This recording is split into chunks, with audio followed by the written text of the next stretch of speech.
عال 42 اجلكم الله ويدق على الماي. شنو السالفه؟ يا الماي ويا الماي. عود هو وصل الى حالات الجزع. شلون؟ يجلل يسمع وهذا المكان الشريف لازمنا نعال ويدق على الماي. يا الماي يا الماي. مو هذا الماي نعمه من نعمه الله ولا لا؟ هسه حتى عندنا مساله شرعيه طارقه مسامعكم الشريفه. واكثرهم للحق كارهون. لاحظتم طريقة الاعتداء اللي صارت على جناب الشيخ حازم الباوي من على مواقع التواصل الاجتماعي؟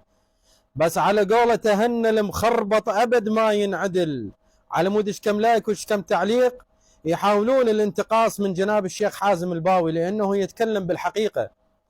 اليوم منبر سيد الشهداء ما بي مجاملة.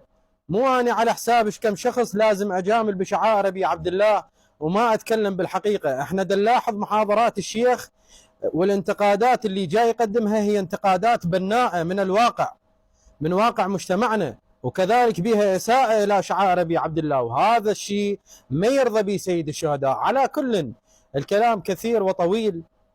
نتمنى التوفيق إلى جناب الشيخ حازم الباوي، وهاي رسالته هي رسالة حق، واليوم هو لازم أن يؤديها بالصورة الصحيحة. جزاه الله خير الجزاء، وإنا لله وإنا إليه راجعون. والسلام عليكم ورحمة الله وبركاته.